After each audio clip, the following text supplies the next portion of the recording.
All right, 5.6, indeterminate forms and L'Hopital's rule. This one's actually a pretty easy lesson.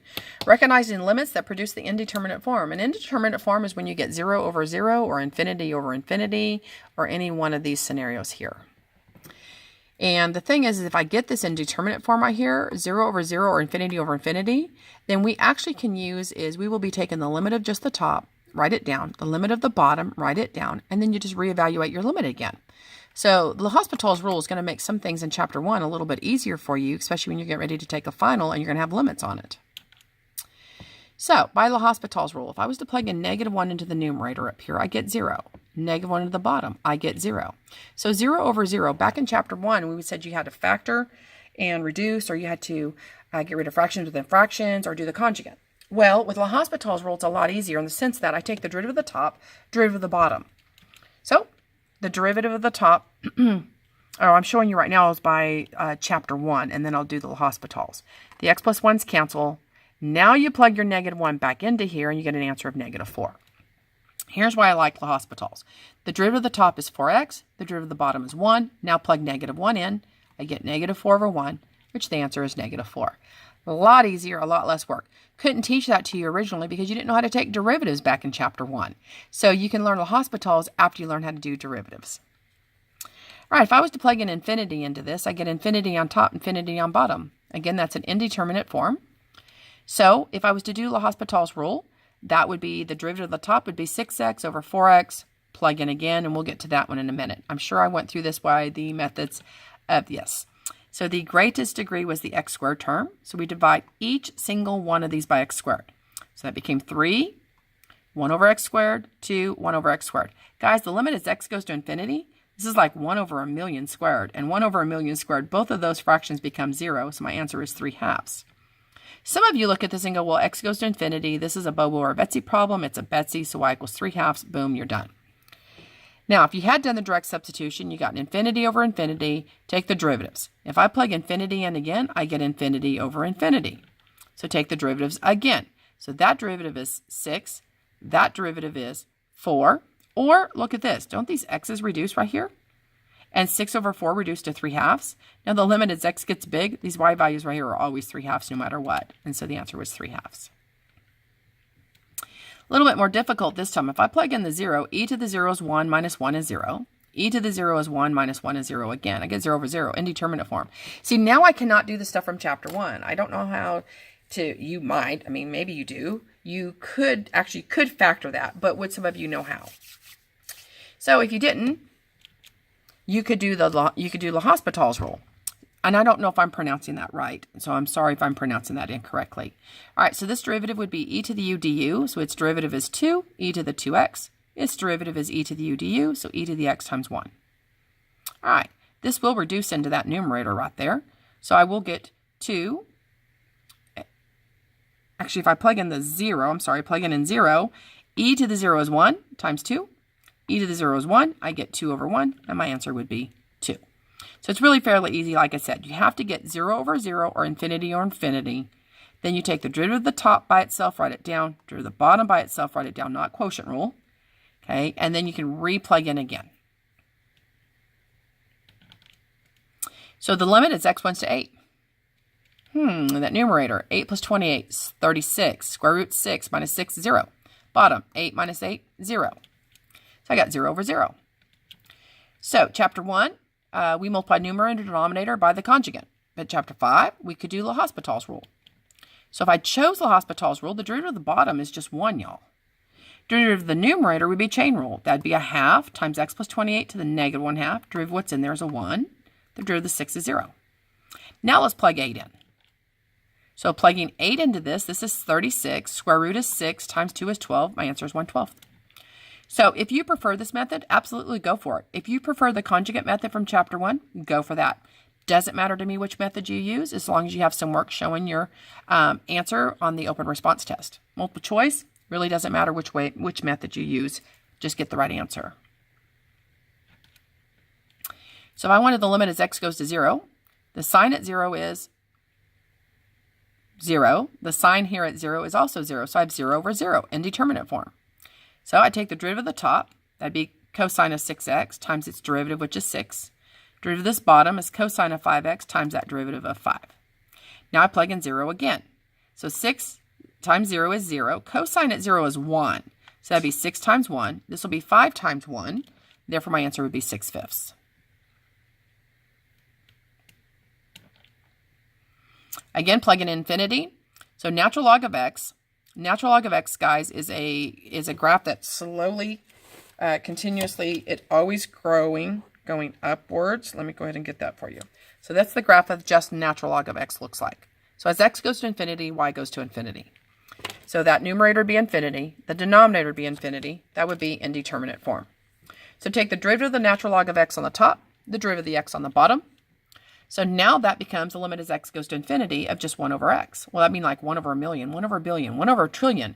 They keep the bottom getting really, really, really big. Therefore, that number is going towards 0. Alrighty, this actually would be e to the x on the bottom. So the square root of infinity is going to be infinity. E to infinity on the bottom is also going to be infinity. So it gave me infinity over infinity. So I'm going to do the derivative of the top on top, derivative of the bottom on bottom. All right, now when I plug in infinity, I have 1 on top, but I've got 2 times square root of infinity times e to the infinity.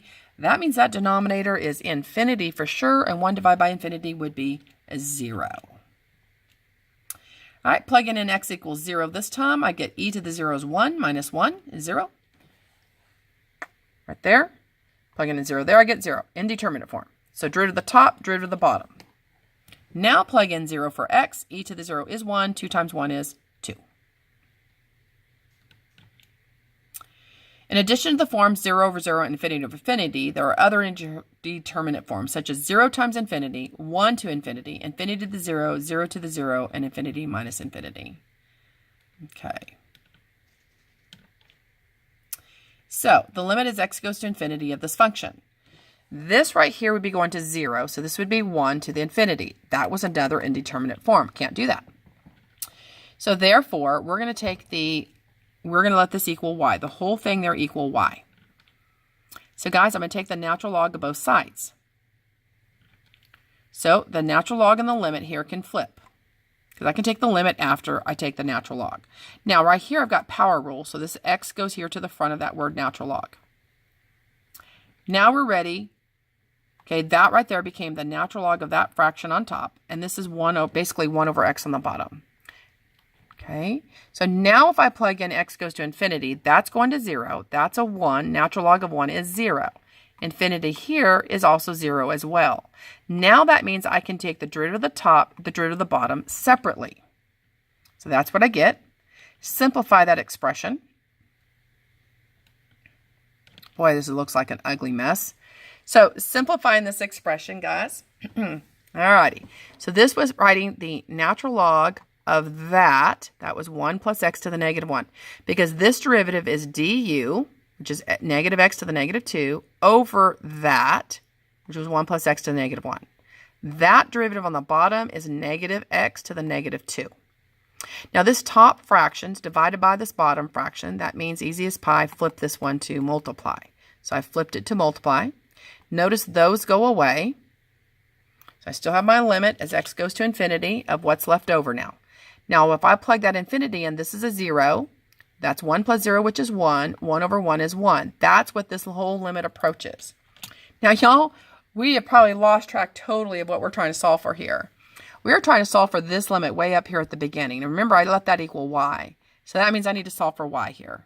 So to solve for y, that is a base e. So e to the 1 equals y, and therefore y equals e. That limit is e. Now those that are going on to Cal 2, we need to put this in our Quizlet or flashcard it or something, because we are going to need to remember that when we get to Cal 2. And it is a whole lot easier if you go ahead and just memorize that. So the limit as x approaches 0 from the right for the sine of x to the x. So sine at 0 is 0, raised to the 0. 0 to the 0 is another indeterminate form up there in yellow. Can't do it. So we're going to let y equal. We're going to take the limit. Okay, again, we're going to flip-flop our word limit and our natural log on that. So the power rule, x times. Again, that's going to drop down to the bottom as a 1 over x, just like we did on the last one. Okay. Now if I plug in 0, the sign at 0 is 0, and the log at 0 would be 1. Okay, because e to the 0, sorry. I have to rewrite. I need to do my d. Okay, I got to take my derivative because I'm getting 0 over, I'm getting infinity over infinity on that when I plug in this 0 into this. So the derivative of the sine is cosine, there's my du, over the sine. The derivative of the bottom, negative 1 over x squared. Now guys, what's going to happen at this point? I have the top fraction divided by the bottom, so we're going to flip and multiply. If I did direct substitution, I still get 0 on top, 0 on bottom. Can't have it. So I have to do the derivative of the top again, derivative of the bottom again. Again, this is all still what natural log of y equals, and I'm still not ready to take the limit yet. So now I've done that. Now if I did direct substitution in the top, I get 0 here, I get 0 there, but on the bottom I get a 1. So 0 divided by 1 is 0. So this says the natural log of y equals 0, because this is all what the right side equals.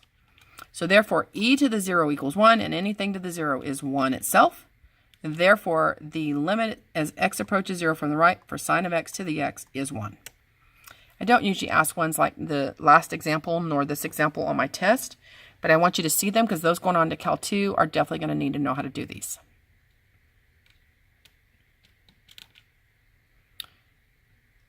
Okay.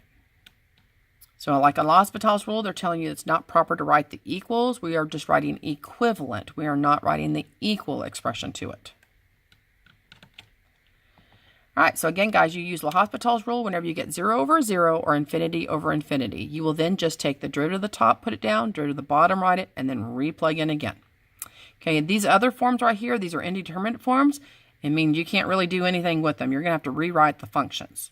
Okay, and then that, guys, 5.6, that's it. That's the end of the notes for it. See you guys tomorrow.